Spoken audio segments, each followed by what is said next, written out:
오늘은 이제 사무엘하 그 유명하고 유명한 11장 말씀을 이제 전해드리도록 하겠습니다. 지난주에 그 전했던 말씀을 잠시 말씀드리면요, 이스라엘은 1차, 2차에 걸친 전쟁을 이제 치르게 되었습니다. 1차 전쟁은 이제 암몬과 이렇게 진행을 했고요. 2차 전쟁은 시리아 그 연합군들과 이렇게 전쟁을 했습니다. 사실 이 전쟁은 이제 그 다윗이 원했던 전쟁은 아니었죠. 이 암몬에서 그 새로운 왕이 이제 이어지면서 다윗을 향해서 이제 반란을 일으키게 되었습니다. 또 이어서 이제 북쪽 시리아 이제 그 하닷 에셀이라고 하는 왕이 또 일으킨 그런 전쟁이기도 합니다. 하나님께서 이제 다윗에게 이제 승리를 이제 주셨고요. 그래서 이제 다윗은 아브라함에게 약속하셨던 그 대부분의 땅을 이렇게 차지하게 되었습니다. 그래서 이스라엘은 어떻게 보면 이제 그 최고 전성기의 모습을 이제 우리에게 보여주고 있는데요. 이때 이제 다윗의 그 나이가 이제 얼마나 되었을까 이렇게 추측을 해보면 한 50세 정도 되었을 것으로 이렇게 추정을 하고 있습니다. 오늘은 이제 그 이어지는 내용 11장 말씀을 이제 같이 이제 보실 텐데요. 다윗이 이 밧세바라고 하는 여인과 간음한 사건을 이제 다루고 있습니다. 그래서 이 다윗과 같이 이렇게 훌륭한 그 이 믿음의 사람, 참 어떻게 책잡을 것도 없는 이 사람이 이렇게 속절없이 무너지는 모습을 우리는 이제 말씀을 통해서 발견하게 되는데요. 그래서 이제 여기서 우리가 좀 배워야 할 것은 무엇이냐면, 이 죄라고 하는 것은 참 사람을 가리지 않는다는 거예요. 사람을 가리지 않고 이렇게 공격하고 이렇게 무너뜨리는 것을 우리가 이제 배울 수가 있습니다. 이제 1절 말씀을 한번 보실게요. 1절 말씀을 보시게 되면 그 해가 지나고 왕들이 싸우러 나갈 때에 다윗이 요압과 또 그와 함께하는 자기 신하들과 온 이스라엘을 보내니 그들이 암몬 자손을 멸하고 랍바를 에워쌌으나 다윗은 예루살렘에 여전히 머물러 있었더라. 이렇게 시작을 하고 있습니다. 여기 내용을 보니까 이제 아직까지 그 암몬과의 전쟁이 끝나지는 않은 거예요. 끝나지는 않았고 해를 이렇게 거듭해서 지금 이제 전쟁이 이어지고 있습니다. 그 해가 지나고 이렇게 했어요. 그 해. 암몬과 전쟁을 했던 그 해, 그 당해가 지나가고 그 다음 해가 지금 이제 돌아왔다 이렇게 얘기를 하고 있는데요. 보통 이제 고대 그 이 근동, 이 팔레스타인 쪽에서의 전쟁의 모습을 보게 되면 겨울철에는 좀 휴전을 해요. 겨울철은. 왜냐하면 이 겨울철이 그 우기와 겹치기도 하고요. 또 날도 춥고 하기 때문에 좀 겨울철에는 이제 잠시 소강 상태를 이렇게 빚었다가 다시 이제 봄이 되면 전쟁을 이제 시작하게 됩니다. 그래서 왕들이 이제 싸우러 나아갈 때가 되매 이렇게 얘기를 하고 있어요. 여기서 보시게 되면 그 내용은 무엇이냐면 이제 그 결전의 날이 이제 다가왔다는 거죠. 이제 결전의 날, 이제 한쪽의 나라는 이제 승리를 할 것이고요. 한쪽의 나라는 이제 패배할 거예요. 그래서 그 결전을 이제 마무리 짓는 그런 시기가 되었다 이렇게 말을 해주고 있습니다. 이때 이제 그 마땅히 이 다윗 왕은 전쟁터를 이제 지켜야 했던 것이죠. 근데 여기 이제 1절 말씀을 보니까 다윗은 예루살렘에 여전히 머물러 있었다 이렇게 얘기를 해주고 있습니다. 지금 이제 이스라엘 그 이 군대는요, 랍바를 에워싸고 있었는데, 랍바를 보시게 되면 이 암몬의 가장 그 교묘한 성읍이에요. 오늘날로 얘기하면 이제 수도와 같은 이제 그런 성읍이 이제 되는 것이죠. 아주 그 난공불락의 성읍이었고 교통의 요지였습니다.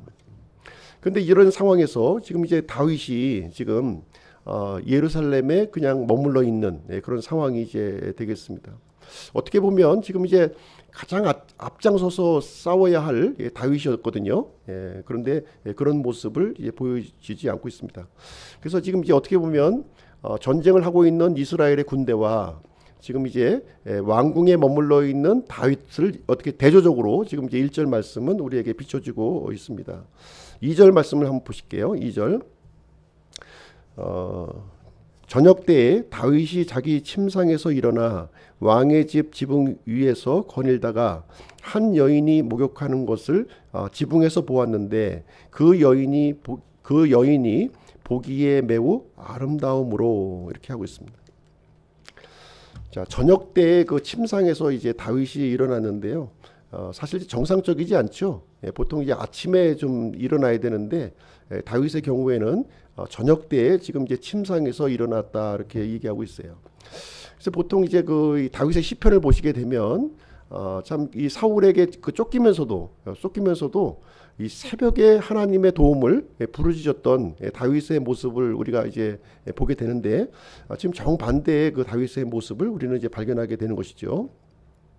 더군다나 이제 이제 왕궁의 옥상을 지금 이제 거닐고 있었는데 특별한 장면을 여기서 목격하게 됩니다. 한 여인이 목욕하고 있는 시력이 이렇게 좋았는지 아니면 왕궁하고 이렇게 좀 가까이 근접해 있었는지 그건 뭐 잘 알 수는 없지만 한 여인이 이제 목욕하고 있는 모습을 이제 다윗이 목격을 하게 되었습니다.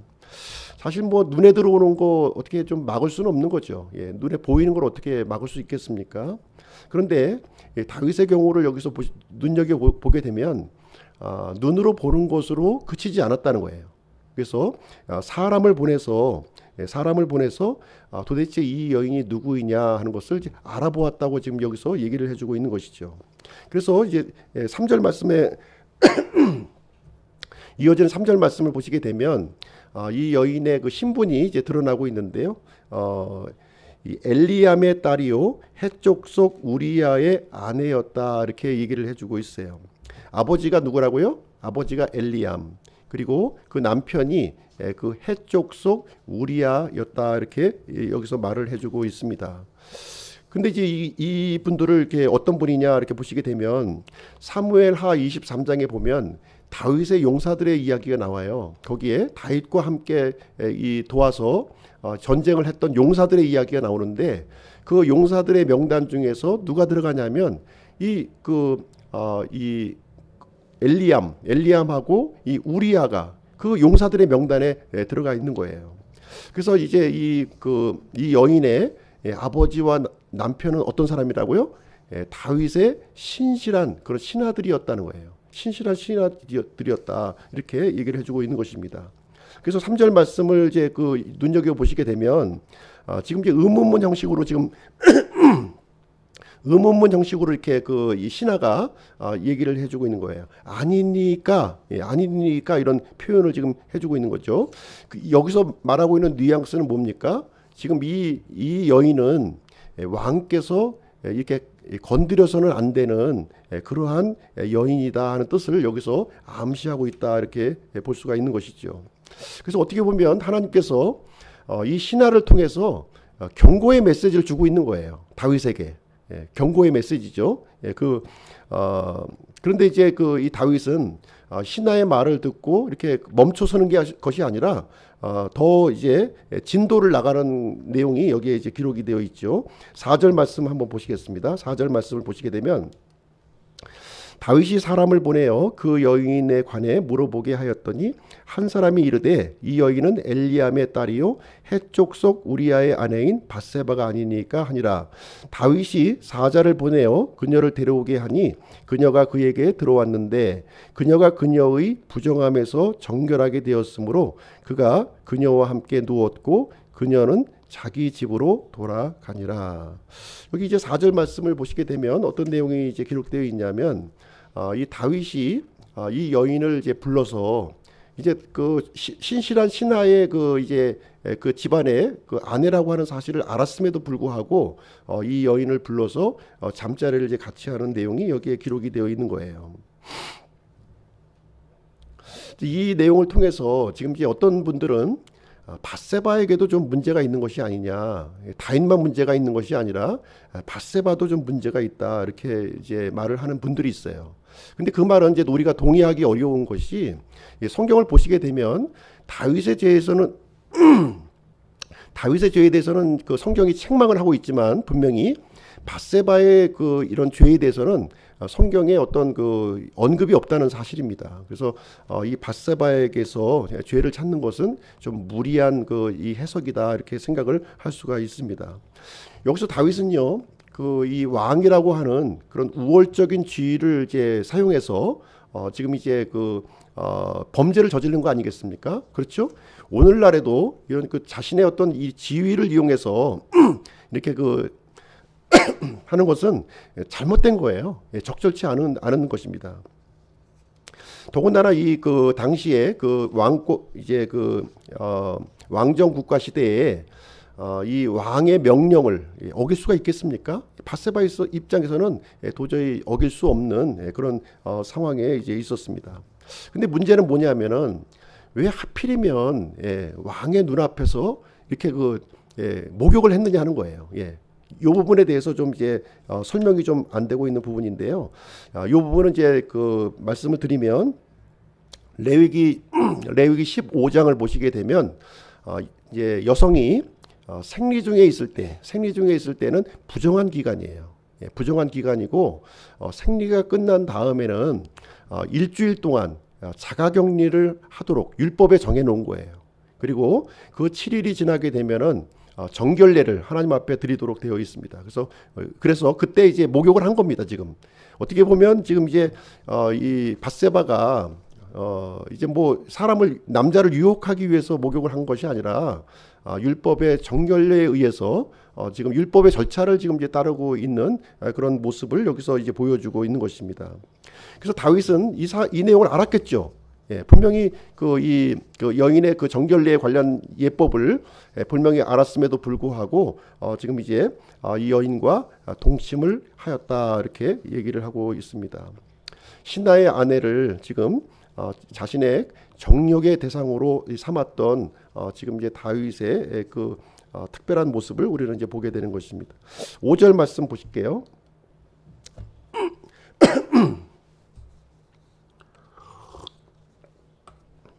5절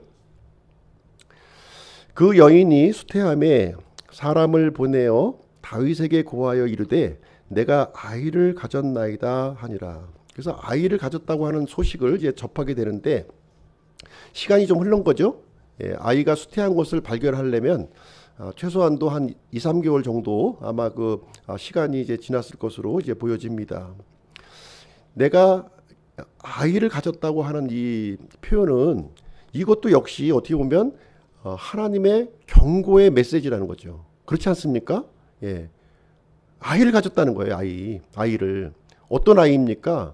불륜을 통해서 생겨난 아이가 지금 이제 생겼다. 그래서 지난번에 이 신하의 말은 어떻게 보면 이 노란 경고음이었어요. 노란 경고음. 그러나 지금 이제 아이를 가졌다고 하는 이 메시지는 어떤 메시지입니까? 이건 붉은색 경고등을 하나님께서 이제 보여주고 있는 내용이 되겠습니다. 정상적인 이 모습이라면 다윗의 이 모습이라면 아마 그 죄를 자백하고 회개해야지 마땅한 거예요. 지금 이 상황에서 그렇지 않습니까? 우리가 알고 있는 다윗의 모습이라면 마땅히 이 상황에서 하나님 앞에 무릎을 꿇고 회개를 해야 되는 것입니다. 그런데 지금 보시게 되면 다윗은 지금 죄의 덫에 완전히 걸려버리고 말았어요. 완전히 걸린 상태예요. 빠져나올 수 없는 그런 상황에 놓여지게 되었습니다. 그래서 이 다윗은요, 다음 행동으로 또 이어지게 돼요. 다음 행동으로 이어지게 되는데 이 죄인의 특징이 있습니다. 죄인의 특징이 뭐냐면 자신이 지은 죄를 이렇게 고백하는 것이 아니라 이렇게 합리화하고 은폐하고 하는 일을 진행을 한다는 거예요. 그래서 그 죄가 사람의 눈을 이렇게 가리게 되면요, 비정상적인 행동을 해요. 본인은 그냥 느끼지 못하지만 다른 사람이 볼 때는 아주 비정상적인 행동을 여기서 이제 하게 됩니다. 다윗이 이 다음 행동을 한번 보실 텐데요. 6절부터 13절까지를 보시면 어떤 일을 하는지 거기에 나와 있습니다. 계략을 짭니다. 계략을 짜는데요. 어떤 계략을 짜게 되냐면 첫 번째 계략은 그 밧세바의 그 남편인 우리아를 불러들인 거예요. 지금 우리아는 지금 어디에 있어요? 전쟁터에 있는 전쟁터. 전쟁하고 있는 이 군인을 지금 다윗이 이제 불러들이는 일을 진행을 하게 됩니다. 그 이유는 무엇일까요? 자신의 죄를 가리기 위해서 밧세바와 이 동침을 할 수 있도록 그 여건을 마련해주기 위해서 이제 불러들인 거예요. 불러드립니다. 이제 8절 말씀을 한번 보실게요. 8절 말씀을 보시게 되면 또 다윗이 우리아에게 이르되 내 집으로 내려가 내 발을 씻으라 하니 우리아가 왕의 집에서 떠나매 왕에게서 온 음식이 그의 뒤를 따르니라. 여기 보시게 되면 이제 내 집으로 내려가서 내 발을 이제 씻으라 이렇게 얘기를 하고 있어요. 이 얘기는 무슨 얘기냐면 이제 그 집에 들어가서 이제 그 부부 관계를 가져도 좋다 하는 이런 허락의 이제 표현이 이제 되겠습니다. 이렇게 했을 때 우리아는요 어떻게 이 왕명에 대해서 반응을 했는지 11절 말씀을 한번 보시도록 하겠습니다. 11절을 보시게 되면 이렇게 우리아가 답변을 합니다. 우리아가 다윗에게 이르되 괴와 여기서 괴라고 하는 것은 언약궤를 말합니다. 이스라엘과 유다가 장막에서 지금 머물고 있으며 내 주 요압과 내 주의 신하들이 빈들에서 진을 치고 있는데 내가 내 집으로 가서 먹고 마시고 내 아내와 함께 누우리이까 왕께서 살아계심과 왕의 혼이 살아있음을 두고 맹세하노니 내가 이 일을 행하지 아니하겠나이다. 이렇게 해서 왕명을 단호하게 거부하는 거예요. 그 이유가 뭡니까? 언약궤가 있고 지금 이 전쟁하는 그 왕의 그 종들이 있고 지금 요압 장군이 있고 이 중대한 시국에 내가 어떻게 집에 가서 다리를 뻗고서 이렇게 잘 수가 있겠습니까? 하고 이렇게 합니다. 어떻게 보면 이것도요, 이 증언도, 우리아의 증언도 보시게 되면, 우리아를 통해서 하나님께서 또 경고의 메시지를 주고 계시는 거예요, 지금. 이렇게 의로운 그 증언을 지금 하고 있는데, 다윗은 마땅히 이런 의로운 증거를 이렇게 들었을 때에는 참 하나님 앞에 죄를 자백하고 회개해야지 온당한 거예요. 그런데 지금 다윗은 귀가 멀어 있고요. 눈이 지금 가려져 있는 그런 상황에 놓여져 있습니다. 그래서 두 번째 계략을 또 이제 꾸미게 되는데 어떤 계략을 꾸미게 되냐면 이제 우리아에게 술을 주는 거예요. 술을 취하게 해서 술을 취하게 하면은 집으로 이제 가지 않겠느냐 이제 이런 그 생각을 가지고 술을 또 먹이는 그런 일을 그런 악한 계략을 또 이제 이렇게 진행하게 되는데요. 13절에 기록이 되어 있어요. 13절을 보시게 되면 다윗이 그를 부르니 그가 다윗 앞에서 먹고 마셨으며 다윗이 그를 취하게 하니 저녁 때 그가 나가 자기 주의 신하들과 함께 자기 침상에 눕고 자기 집으로 내려가지 아니하였더라. 그래서 우리아는 여전히 부하들과 이렇게 같이 침상에 이렇게 누웠고요. 집에는 들어가지 않았다. 이렇게 얘기를 해주고 있습니다. 두 번째 계략도 이제 실패로 돌아간 거죠. 이랬을 때 다윗은 또 다른 계략을 또 꾸미는 거예요. 또 계략을 꾸밉니다. 계속해서 이 다윗의 죄가 지금 이제 간음 사건으로 끝나는 것이 아니라 또 다른 사건으로 지금 이제 발전되고 있는 것입니다. 14절 15절을 한번 보실게요. 14절 15절 아침에 다윗이 요압에게 편지를 써서 우리아의 손에 보냈는데 그가 편지에 써서 이르기를 너희는 우리아를 가장 맹렬한 싸움의 최전방에 두고 그로부터 물러가서 그가 맞아 죽게 하라 하였더라. 전쟁터에 내보내서 우리아를 죽게 하라고 하는 편지를 요압 장군에게 써주게 됩니다. 참 그 다윗의 이 모습이 참 너무나도 좀 처참하지 않습니까? 참 우리가 알고 있었던 이 다윗의 모습이 아니잖아요, 그죠? 완전히 영적으로 눈이 멀어 있는 이런 모습을 가지고 있는데 어째서 왜 이렇게 이 지경이 되었을까? 어떻게 해서 이 지경이 되었을까? 우리가 이제 이런 부분을 생각해 볼 때 우리는 이제 육신과 영의 관계를 좀 잘 이해를 해야 돼요. 육신과 영을 우리가 구원받은 사람이라 할지라도 육신과 영의 관계를 이렇게 좀 이렇게 이해를 하지 못하면 좀 이런 그 이 다윗과 같은 그런 그 잘못을 이제 범할 수 있다고 하는 사실입니다. 이 육신과 영이라고 하는 것은요 서로 반대되는 특성을 가지고 있어요. 반대되는 특성을 내가 육신 가운데 뭐 이렇게 계속해서 머물러 있잖아요. 그러면 영적으로 무감각해진다는 거예요. 영적으로 무감각해진다는 거예요. 그래서 우리는 이제 그 이 과거의 이런 믿음에 이렇게 머물러 있으면서 내가 이제 육신 가운데 머물러 있으면서 나 자신을 합리화하는 경우가 있다는 거예요. 내가 성령님에 의해서 지배를 받고 있지 않다면, 지금 현재 내가 믿음 가운데 있지 않다면 나는 육신 가운데 있다고 판단을 해야 되는 거예요. 예. 나는 죄를 짓지 않고 있으니까 나는 괜찮을 거야 하는 것이 아니라는 거예요. 예.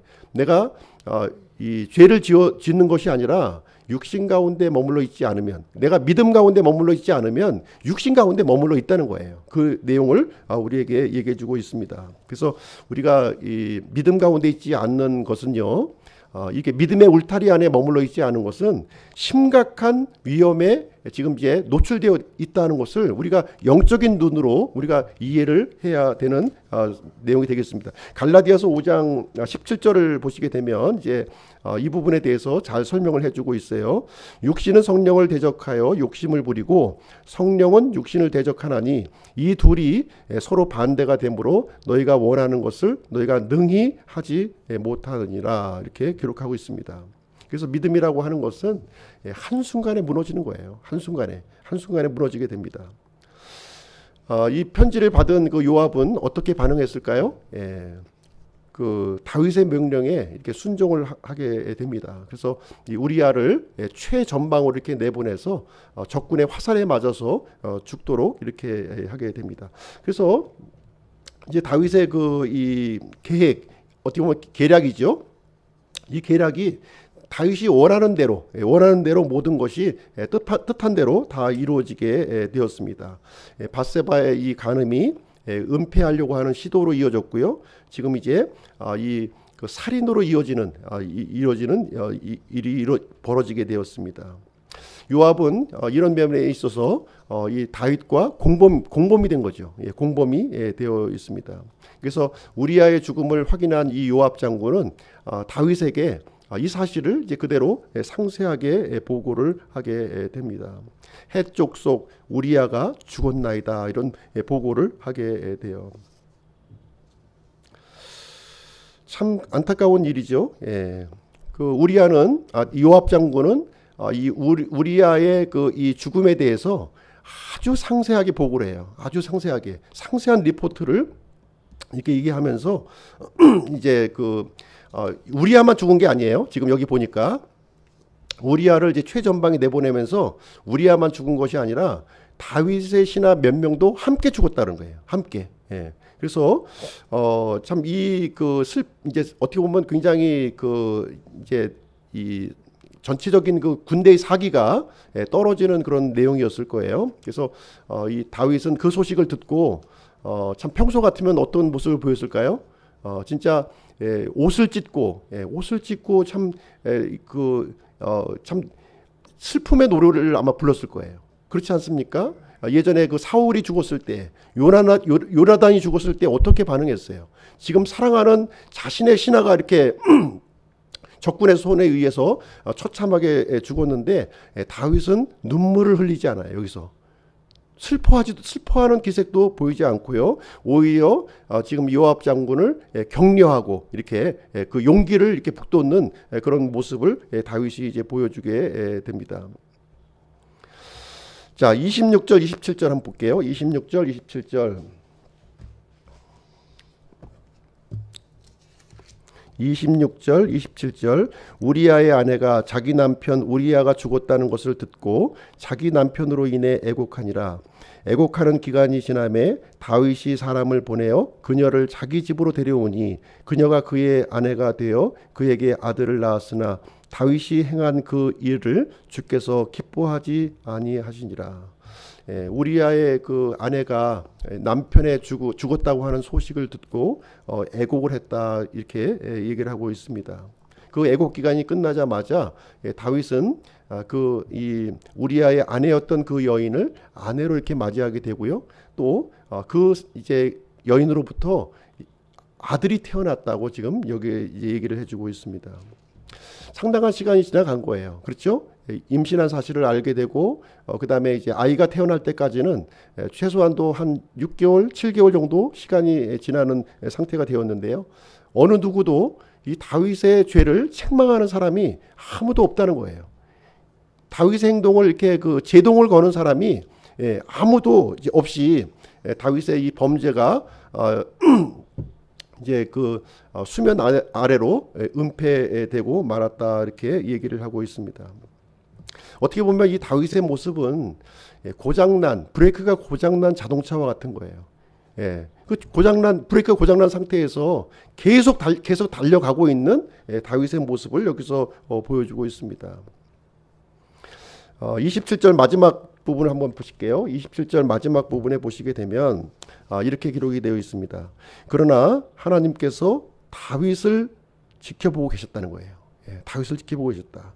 그러나 다윗이 행한 그 일을 주께서 기뻐하지 아니하시니라. 이렇게 이 개역 성경에는 어떻게 표현이 되어 있냐면요. 하나님이 보시기에 악하였더라 이렇게 하고 있어요. 근데 우리 그 흠정역 성경에는 하나님께서 기뻐하지 아니하셨다 이렇게 표현을 해주고 있습니다. 그 이유는 무엇입니까? 하나님께서는 다윗의 입장에서 지금 하시고 있는 거예요. 다윗의 입장. 다윗의 입장이 어떤 입장인가요? 이제 다윗은 끔찍한 범죄를 저질렀고요. 그 사실을 성공적으로 은폐를 했어요. 그래서 그 끔찍한 죄의 열매를 이제 거두어야만 되는, 그 끔찍한 죄의 열매를 거두어야 되는 다윗의 모습을 보신 거예요. 하나님께서는 그 모습을 기뻐하실 수가 없다는 거예요. 이 하나님의 마음이 기뻐하실 수가 없는 이 하나님의 이 처절한 마음을 지금 한마디로 지금 이제 단적으로 표현을 해주고 있는 것입니다. 모든 것은 심은 대로 거두게 돼 있어요. 심은 대로. 근데 이제 다윗은 악을 심었기 때문에 악을 거둘 수밖에 없는, 악을 거두어야만 되는 이 다윗의 모습 때문에 하나님은 기뻐하지 않으셨다. 이 얘기를 여기서 해주고 있습니다. 그래서 이 다윗은 죽는 날까지 이 죄의 열매를 거두게 된다는 거예요. 12장을 보시게 되면 다윗이 회개를 해요. 이 나단 대언자가 이렇게 죄를 지적했을 때 그때 비로소 회개를 합니다. 그래서 하나님으로부터 용서를 받지만 그러나 죄의 열매는 죄의 흔적은 계속해서 남고요. 그의 죄의 열매는 죽을 때까지 거두는 다윗의 모습을 우리는 이제 보게 될 것입니다. 오늘 11장 말씀을 통해서 우리가 적용할 부분 한번 좀 생각을 해 보도록 하겠습니다. 섰다고 생각하는 자는 넘어질까 두려워하라는 것입니다. 고린도전서 10장 12절에 보시게 되면 그러므로 서 있는 줄로 생각하는 자는 넘어지지 않도록 주의할지니라 이렇게 얘기를 해주고 있습니다. 다윗에게 문제가 무엇이었습니까? 외부의 전쟁으로부터는 성공적으로 승리를 했어요. 그러나 내부의 전쟁에서는 속절없이 무너지고 말았습니다. 다시 말하면 자신 내부에 있었던 이 육체의 정욕을 다스리지 못했다는 것을 우리에게 보여주고 있습니다. 우리가 고난 중에 있을 때에는요, 육신의 그 정욕이 고개를 들지 못해요. 그렇죠? 그러나 우리가 편안한 그 시간이 되고 여유로운 환경이 되게 되면 이 육신의 정욕이라고 하는 것은 언제든지 고개를 내밀어서 움직이는 것을 우리는 이제 보게 됩니다. 그래서 수많은 정치인들, 수많은 연예인들, 수많은 종교인들이 육체의 정욕으로 무너지는 모습을 우리는 이제 보고 있습니다. 그래서 우리는 육체의 틈을 두어서는 안 된다는 거예요. 육체의 틈을 두어서는 안 된다. 마귀는 이 틈을 놓치지 않고 우리를 이제 공격을 해오고 있습니다. 그래서 이 육체의 정욕이라고 하는 것은 고난 중에 있을 때보다는 성공했을 때 더 위험하다는 거예요. 더 위험하다고 하는 사실을 여기서 보여주고 있습니다. 다윗의 경우에 있어서도 전쟁터보다도 왕궁에 있었을 때가 더 위험한 순간이었다 하는 것을 우리에게 가르쳐주고 있는 내용이 되겠습니다.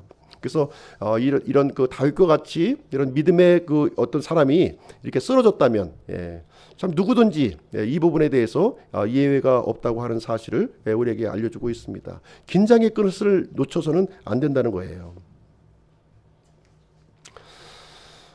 자, 두 번째로 하나님은 성도가 죄를 지을 때 경고를 하신다는 거예요. 다윗이 이 죄를 지을 때 경고를 하셨습니까? 분명히 경고하셨어요. 신하의 말을 통해서, 그렇죠?